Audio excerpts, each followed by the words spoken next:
Dean saw his ex-wife Jian in the front row, a young man beside her, his hand resting on her shoulder. Dean in the middle of a romantic love song, and his voice trembled for just a moment.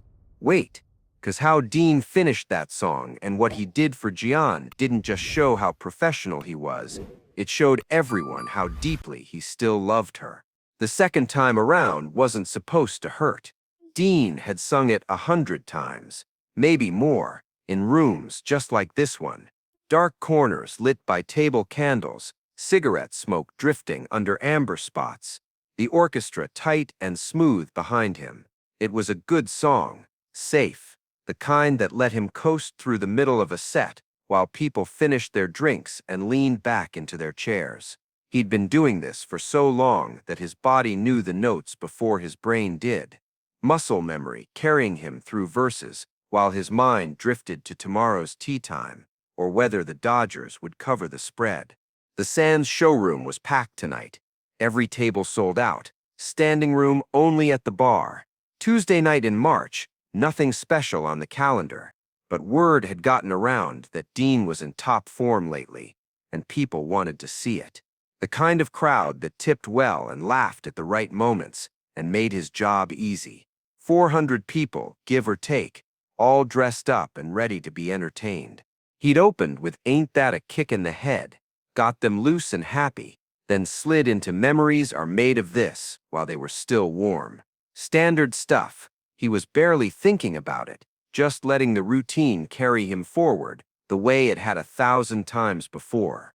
Between songs, he'd done his bit about the drunk act, pretended to take a sip from the glass on the piano that everyone assumed was whiskey, but was actually apple juice, got the laughs he was supposed to get. Then he'd called for the second time around, and Eddie had counted it in, and Dean had started singing about love and second chances like he actually believed in them. But tonight, the song landed different. He was halfway through the second verse, his eyes doing what they always did, sweeping the room in that slow, easy way that made every table feel like he was singing just for them. Front row, middle section, back corner, repeat.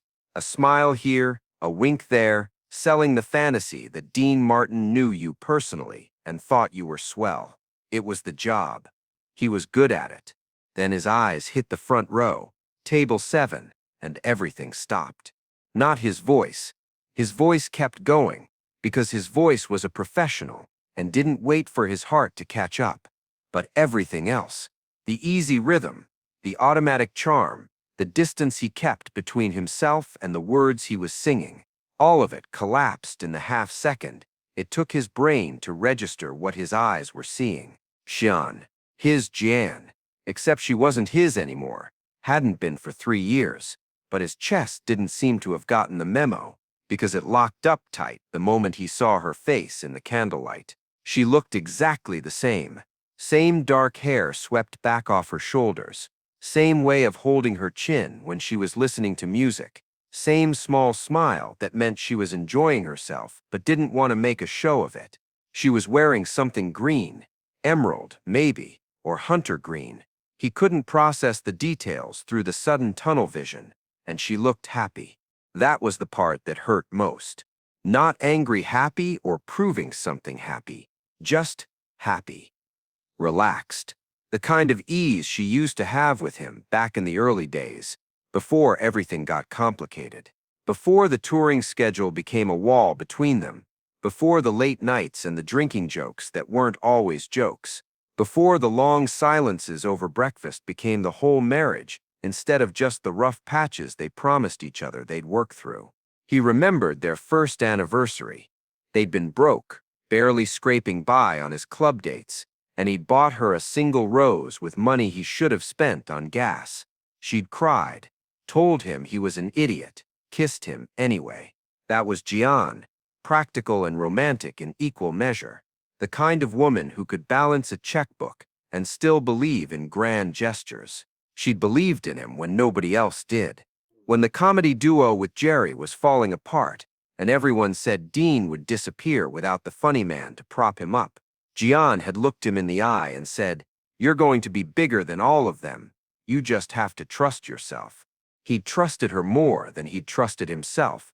Back then, maybe that was part of the problem. And next to her now, his hand resting on her shoulder like it belonged there, was someone Dean had never seen before. Young, maybe 30, 32, good suit, good haircut, the kind of clean-cut look that said steady job and reasonable bedtime, and probably didn't forget anniversaries. The kind of man who came home for dinner, the kind Gian deserved, the kind Dean had never quite managed to be. His voice hit the bridge, and he realized with a sick drop in his stomach that he was singing about second chances, about finding love again after you'd lost it the first time. And his ex-wife was sitting 10 feet away with her hand in another man's, and Dean was the cautionary tale. The song was warning people about. The orchestra kept playing. They didn't know. How could they? From where they sat, Dean looked the same as always. Smooth, unflappable. The guy who could charm his way through anything. They couldn't see that his hands were shaking, just slightly, or that he'd stopped breathing through his nose because if he did, he might actually lose it completely. Notice something here, because it matters for what comes next. Dean had a rule about performing, one he'd never broken in 25 years of doing this. The audience doesn't pay to see your problems. They pay to escape theirs. You leave your mess backstage, you walk out under the lights, and you give them the version of you they came for. Didn't matter if you were hungover, heartsick, or halfway to broke, you did the job. But this wasn't a problem. This was Gian. A woman 3 tables back later told her husband she saw the exact moment Dean's face changed. It was like watching someone get punched, she said. But he kept singing like nothing happened. That's not quite right. Dean didn't keep singing like nothing happened. He kept singing because something was happening, something bigger than the song or the room or his pride, and he needed to figure out what the hell to do about it before he got to the final chorus. His mind was racing. Did she know he was performing here tonight? Had she come deliberately? Or was this one of those cosmic jokes where the universe decides to kick you in the teeth just to keep things interesting? Was she trying to send him a message? Or was the message that there was no message, that she'd moved on so completely that sitting front row at her ex-husband's show didn't even register as awkward? The Sands was her favorite room back when they were together. She used to sit at this exact table, or close to it, nursing a Tom Collins and watching him work. After the show, she'd wait in the dressing room, and they'd walk back to the hotel suite together, her arm linked through his, dissecting the performance. You rushed that second verse, she'd say. Or the bit with the hat worked better tonight. She heard things nobody else did. She knew him better than he knew himself. Maybe that's why she'd left. The young man leaned over and whispered something in her ear. She smiled, squeezed his hand. Dean watched it happen and felt something crack in his chest that he'd thought was already broken. The gesture was familiar. Dean used to do that during shows, lean over mid-song, whisper some stupid joke in Jane's ear just to make her laugh while he was supposed to be working. She'd swat at him and tell him to focus, but she'd be smiling. It was their thing. Now it was their thing. This young guy and Gian, some new version of intimacy that didn't include Dean at all. The third verse was coming. 30 seconds, maybe less. He had to decide. He could play it straight. Finish the song like she was just another face in the crowd. Take his applause, move on to something upbeat and brainless that would let him coast to the end of the set. That was the smart move. The professional move. But then Gian looked up, and their eyes met, and Dean saw something flicker across her face. Surprise, maybe, or recognition that he'd seen her, and whatever wall he'd been building in his chest fell apart completely. Stop for a second, because you need to understand what was at stake here. Dean Martin's whole career was built on one thing, making it look easy. The drinking, the girls, the charm, it was all part of the bit. The lovable lush who stumbled through life and somehow always landed on his feet. People loved him because he didn't take anything too seriously, including himself. He was fun, uncomplicated. the guy you wanted at your party because he wouldn't make things heavy. But Giano had seen the other side. The side that woke up at 3 a.m. worried about money. The side that beat himself up for missing his kids' school plays. The side that sometimes drank because it was the only way to shut off the noise in his head about not being good enough, smart enough, present enough. She'd loved him anyway for a while, and then she couldn't anymore. Dean had spent 3 years rebuilding the wall between who he was and who he pretended to be. 3 years making sure nobody saw the cracks. 3 years perfecting the illusion that everything was fine, that the divorce was mutual and amicable, and he was doing great, really great, never better. And now she was sitting in front of him, with someone else's hand on her shoulder, and Dean had about 20 seconds to decide whether to keep lying or tell the truth. He chose the truth. Not with words. He couldn't change the words. The song was the song. But with everything else, he let his voice crack on the word love. Not a lot, just enough that people would notice something was different. He let his eyes stay on her, not in a creepy way, but in a way that said, I see you and I remember everything and I'm sorry. The orchestra noticed. The piano player, Eddie, gave him a look that said, you okay? Dean gave the tiniest nod that meant keep going, and Eddie did, but softer now, pulling the arrangement down to give Dean room to breathe. Listen to what happened next, because this is where it gets complicated. Dean didn't sing to the room anymore. He sang to Gian. Every word, every note. He aimed straight at table 7 like he was 22 again, and they were back in that little club in Cleveland where he'd first worked up the nerve to ask her to dinner. He sang it like an apology, like a confession, like a goodbye. And Jane, God love her, didn't look away. The young man noticed. Dean saw it happen. The guy's posture stiffened. His hand tightened on Jane's shoulder, his eyes cutting between her and the stage, trying to figure out what was going on. But Jane didn't move. She just sat there, her eyes locked on Dean's, and for the length of one song they were the only 2 people in the room. A waiter near the back later told the night manager he saw 3 women crying by the time Dean hit the final verse. I don't even think they knew why, he said. They just knew something real was happening up there. Dean reached the last chorus, the part about getting another chance at love, about being smarter this time, and he changed the emphasis. Where he usually hit chance hard, making it optimistic, he softened it, made it a question instead of an answer, made it sound like he was asking her, do you think we could have, if we'd known then, what we know now? Her eyes welled up. Dean saw it, and something in him both broke and healed at the same time. He finished the song. The last note hung in the air for a beat longer than it should have, and then the room erupted. Applause, whistles, some people standing. They didn't know why it was different, but they knew it was. They'd just witnessed something rare, a performer forgetting to perform and just being human instead. Dean took his bow, his eyes still on Gian. She was clapping, tears running down her face, the young man's arm around her shoulders now, protective.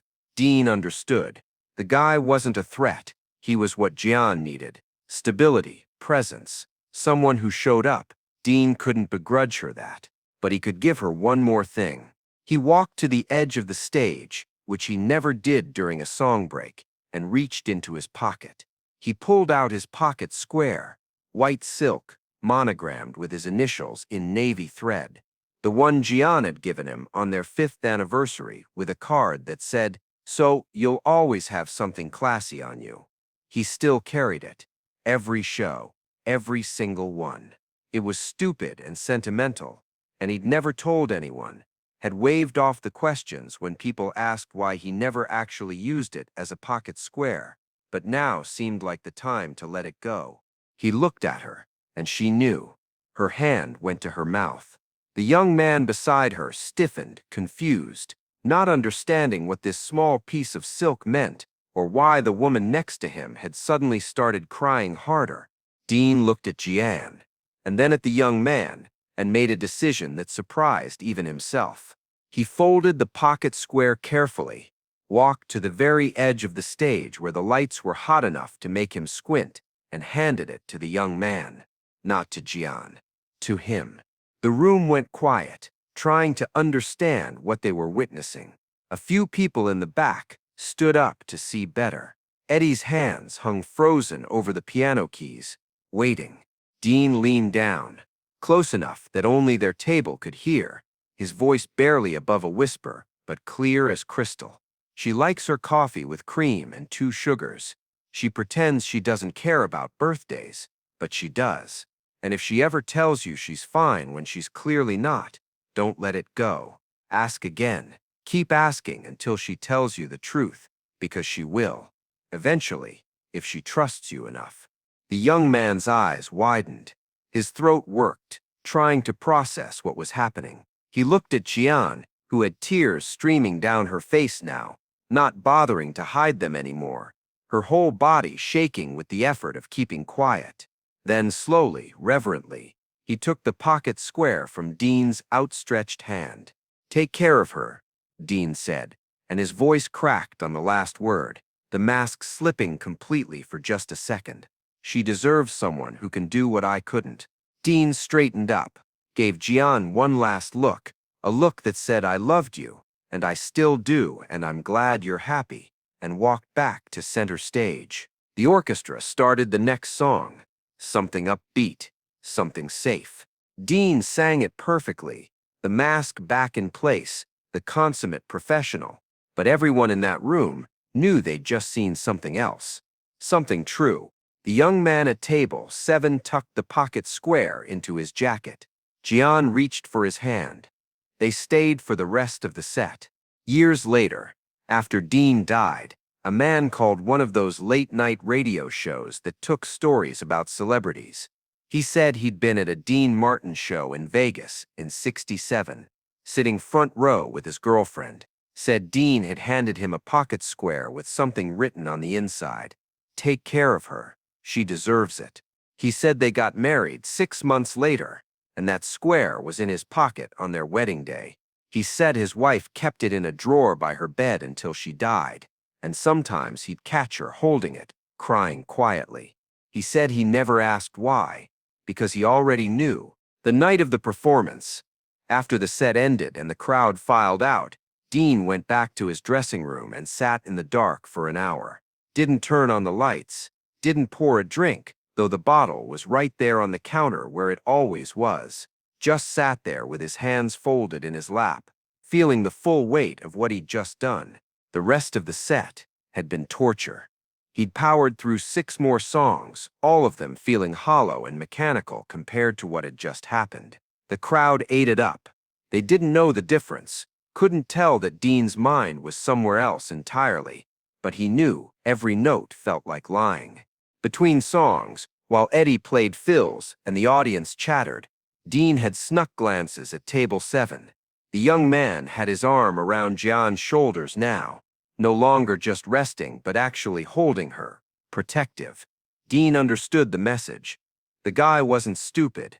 He'd felt the current running through that song, seen the way Jian's eyes had locked on Dean's, and he was marking his territory. Fair enough, Dean would have done the same thing, but Jian hadn't looked away. Not during the next song, or the one after that.